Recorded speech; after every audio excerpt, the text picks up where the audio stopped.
नमस्कार।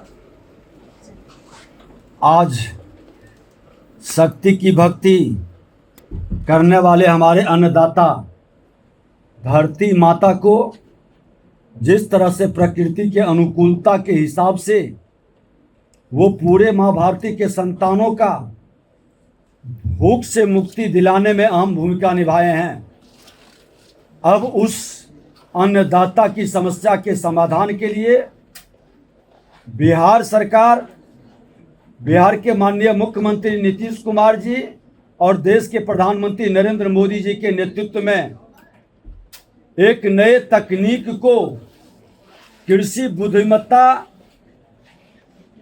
AI आधारित कृषि रेडियो प्रसार प्रणाली विकसित हमने किया है, जिसका शुभारंभ आज विभाग कर रहा है। नई तकनीक को कृषि क्षेत्र में शामिल करने की आवश्यकता हम लोग महसूस भी कर रहे थे। हाल ही में एग्रीकल्चर और कृत्रिम बुद्धिमत्ता मिलकर कृषि तकनीक से क्रांति ला सकते हैं। यह किसानों की उनकी आय बढ़ाने, जलवायु परिवर्तन की चुनौतियों का सामना करने में मदद करेगा।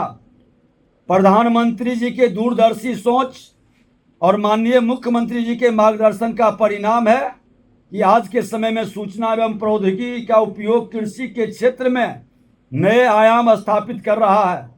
किसानों को ससमय सही जानकारी उपलब्ध कराना खेती को अधिक लाभकारी बनाने का सबसे महत्वपूर्ण साधन है।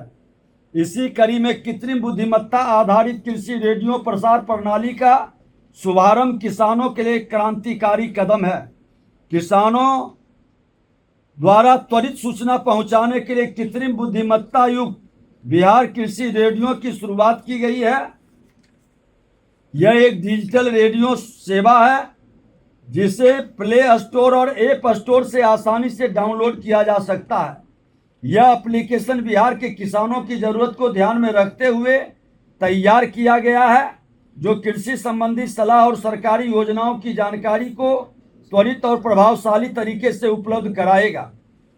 किसानों तक समय पर कृषि संबंधी जानकारी पहुंचाना, मौसम पूर्वानुमान, फसल रोग नियंत्रण एवं कृषि योजनाओं की कृत्रिम बुद्धिमत्ता आधारित विश्लेषणात्मक जानकारी देना, क्षेत्र विशेष खेती की समस्या को समझकर समाधान उपलब्ध कराना, डिजिटल माध्यम से कृषि शिक्षा और जागरूकता फैलाना, कृत्रिम बुद्धिमत्ता सेंसर द्वारा मिट्टी की नमी, पोषक तत्वों, कीटनाशी व्याधि का पता लगाकर उपज बढ़ाने में मदद प्राप्त कर सकते हैं।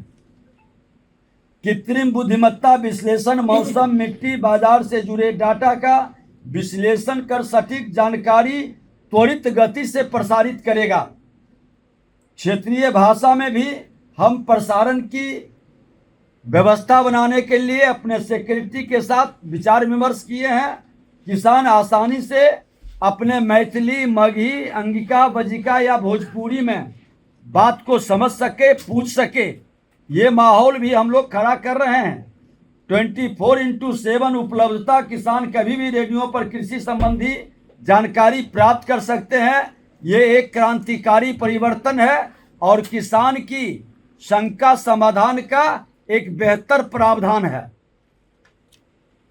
किसान अपने सवाल का आर्टिफिशियल इंटेलिजेंस सिस्टम द्वारा, जो शॉर्ट में AI कहते हैं, उत्तर उपलब्ध होगा। कृषि संबंधी सभी विषय वस्तु को आसान और रोचक तरीके से किसान तक पहुंचाने में सक्षम होगा। मौसम की सटीक जानकारी समय से मिलने से फसल की सुरक्षा संभव है। कीट एवं रोग प्रबंधन की त्वरित सलाह से हमारी उपज बढ़ेगा, फसल बचेगा।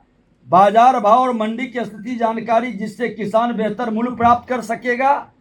सरकारी योजना और अनुदानों की जानकारी सीधे किसानों तक पहुंचाने का एक अच्छा माध्यम बनेगा। कृत्रिम बुद्धिमत्ता आधारित कृषि रेडियो प्रसार प्रणाली कृषि जगत में सूचना क्रांति लाने वाला साबित होगा। इसकी सबसे बड़ी विशेषता यह है कि यह कृत्रिम बुद्धिमत्ता तकनीक पर आधारित है, जो किसानों की ज़रूरत के अनुसार जानकारी प्रदान करेगी। इससे किसान सही समय पर सही निर्णय ले पाएंगे, अपनी पैदावार बढ़ा पाएंगे, खेती को अधिक लाभकारी बना पाएंगे। और मैं बिहारी नौजवानों से कहना चाहूँगा कि आपके माता पिता बड़ी उम्मीद आपसे करते हैं। अपने माता पिता को गौरवान्वित करिए और कृत्रिम बुद्धिमत्ता AI का उपयोग कर अपने माता पिता के कृषि कार्य में हाथ बटाकर आप बिहार के हर बिहारी को गौरवान्वित करिए। ये आपसे आग्रह निवेदन है। इससे किसानों को न केवल सही समय पर मार्गदर्शन मिलेगा, बल्कि वे आधुनिक तकनीक का उपयोग कर खेती को लाभकारी बनाएगा। और हमारे बिहारी को जिसने गाली बनाया, बिहारी को पलायन के लिए जिसने विवश किया, बिहार को जिसने बर्बाद किया, हम सब अपनी जिम्मेवारी निभाकर हर बिहारी को गौरवान्वित करने का, बिहार के मान सम्मान बढ़ाने का संकल्प को आज माता के दिन, महाअष्टमी का दिन में हम सब बिहारी संकल्प ले कि अपने बिहार के विरासत को गौरवान्वित करेंगे और हर बिहारी सब पर भारी बने, ये भाव सबके मन के अंदर पैदा करेंगे, सबको समृद्ध करेंगे, सबको रोजगार का अवसर प्रदान करेंगे। हमारी शुभकामना है नवरात्रा का भी, महाअष्टमी का भी। इस दशहरा में माता की कृपा आप पर बनी रहे। बहुत बहुत धन्यवाद।